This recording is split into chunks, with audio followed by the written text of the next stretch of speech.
ऐसे कौन से काम हैं जो एक स्त्री को अपनी जिंदगी में भूलकर भी नहीं करने चाहिए, जिनकी वजह से वे समय से पहले ही विधवा हो जाती हैं? यह जानने के लिए एक कथा का सहारा लेते हैं। मैं सभी माताओं और बहनों से निवेदन करता हूं कि इस कथा को पूरी अवश्य सुने। एक बार माता पार्वती भगवान शंकर से पूछती हैं, हे प्रभु, औरतें समय से पहले ही क्यों विधवा हो जाती हैं?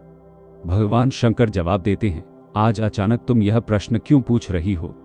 माता पार्वती कहती हैं, हे प्रभु, जब मैं आपसे मिलने आ रही थी तो मैंने मृत्युलोक में देखा कि 3 सहेलियां थीं। उनमें से 2 विधवा होकर दुखी जीवन बिता रही थीं, जबकि एक अपने पति के साथ सुखी जीवन जी रही थी। यह देखकर मेरे मन में 3 प्रश्न उठे। अब मैं आपसे चाहती हूं कि आप मेरे इन प्रश्नों के उत्तर देकर मुझे संतुष्ट करें। माता पार्वती की बात सुनकर भगवान शंकर कहते हैं, हे पार्वती, तुम अपने तीनों प्रश्न निश्चिंत होकर बताओ।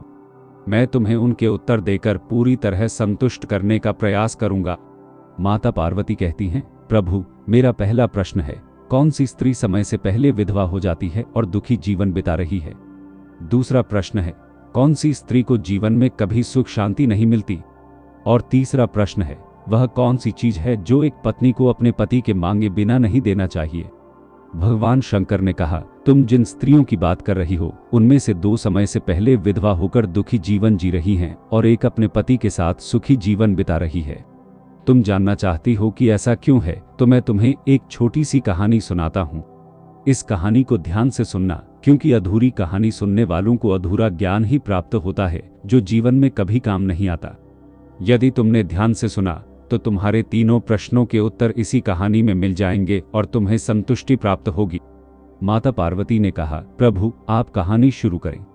मैं पूरे मन से सुनूंगी और जब तक आप कहानी सुनाएंगे तब तक मेरा मन किसी और स्थान पर नहीं जाएगा। मैं आज अपने तीनों प्रश्नों का उत्तर जानकर ही रहूंगी।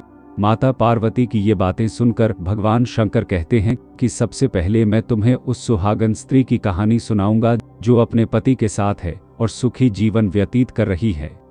और हे पार्वती, जिस सुहागन स्त्री की तुम बात कर रही हो वह स्त्री सिंध प्रदेश के राजा के नौकर की पतिव्रता पत्नी है।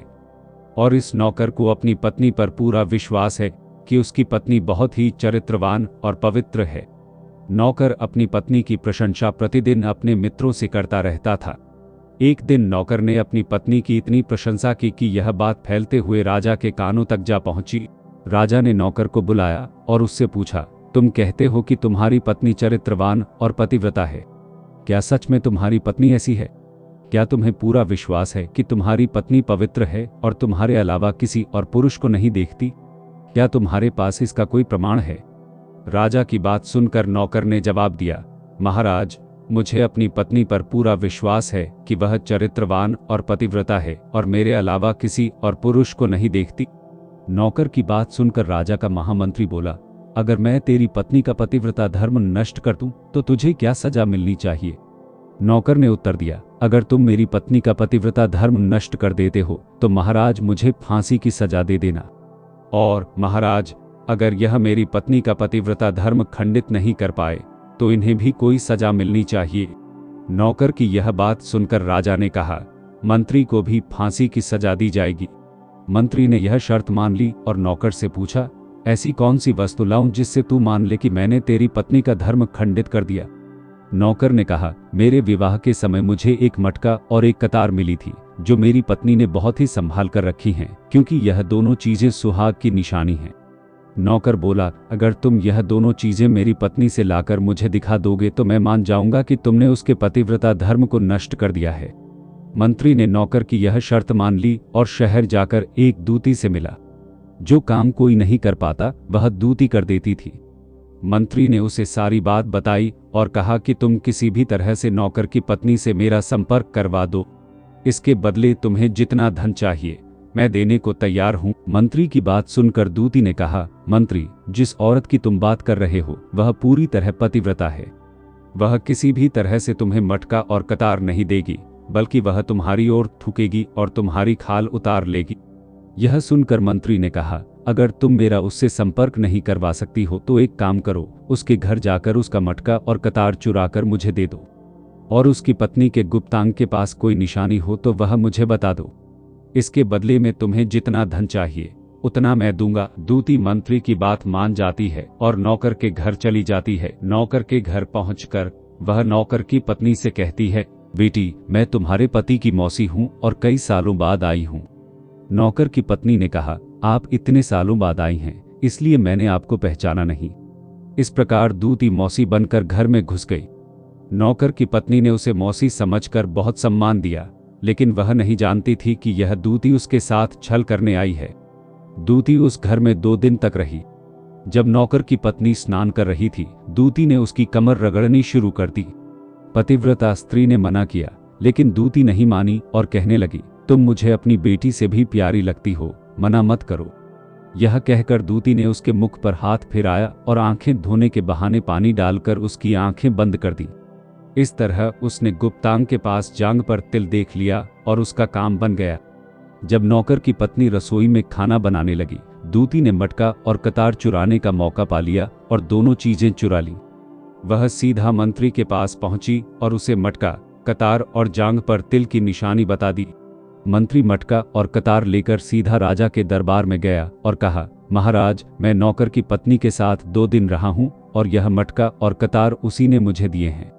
यह सुनकर राजा ने दरबार बुलाया और नौकर को बुलाया। फिर राजा के कहने पर मंत्री ने उस नौकर को मटका और कतार दिखाया और यह भी बताया कि उसकी पत्नी की जांघ पर तिल है। मंत्री की यह बात सुनकर नौकर मान गया कि वास्तव में आज उसकी पत्नी ने अपना पतिव्रता धर्म पूरी तरह से नष्ट कर लिया है और नौकर का अपनी पत्नी पर से विश्वास उठ गया। फिर राजा ने शर्त के मुताबिक नौकर को फांसी की सजा सुनाई और 15 दिन बाद फांसी देने का आदेश दिया।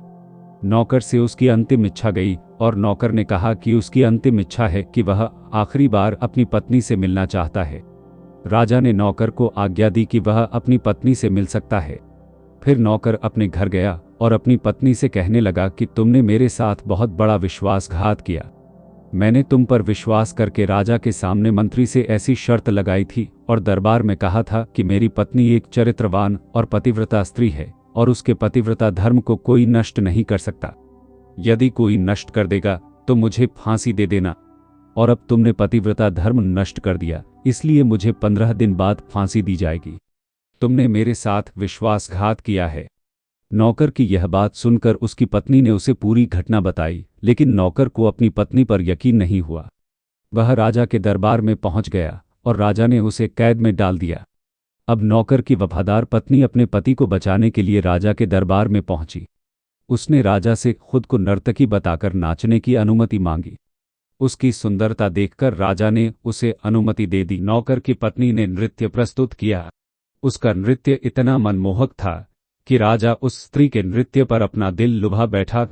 राजा ने प्रसन्न होकर स्त्री से अपनी मनचाही वस्तु मांग लेने को कहा। तब स्त्री कहती है, राजन, मेरे पास एक सोने का हार था जो मेरे पति ने मुझे भेंट किया था। वो हार एक दुष्ट ने चुरा लिया है। राजा उसकी बात सुनकर गुस्से से आग बबूला हो उठता है और कहता है, कौन है जिसने ये साहस किया है? बताओ हमें। नौकर की पत्नी ने कहा, महाराज, आपका मंत्री ही मेरी अंगूठी चुराया है, उसे फांसी दीजिए। मंत्री ने यह सुनकर कहा, महाराज, मैंने इसकी अंगूठी नहीं चुराई है और इसे पहले कभी नहीं देखा है। मंत्री की बात सुनकर नौकर की पत्नी ने कहा, महाराज, अगर मंत्री ने मुझे कभी नहीं देखा तो इससे पूछिए यह मटका और कतार कहाँ से लाया है। मैं उसी नौकर की पत्नी हूं जिसे आपने कैद में डाल रखा है, इसीलिए मुझे नर्तकी बनकर आना पड़ा। फिर उसने मंत्री की सच्चाई बताई। महाराज, मंत्री ने अपनी एक दूती को मेरी मौसी बनाकर भेजा और मेरी जांघ के तिल का पता लगाया। उसी दूती ने यह मटका और कतार चुराकर मंत्री को दे दिया। राजा ने दूती को बुलाया और मंत्री की सच्चाई जानने के बाद नौकर को रिहा कर दिया और मंत्री को फांसी पर चढ़ा दिया। भगवान शंकर ने माता पार्वती से कहा, इस प्रकार उस नौकर की चरित्रवान वफादार पत्नी ने अपने पति को बचाया। अब तुम्हारे प्रश्नों के उत्तर सुनो।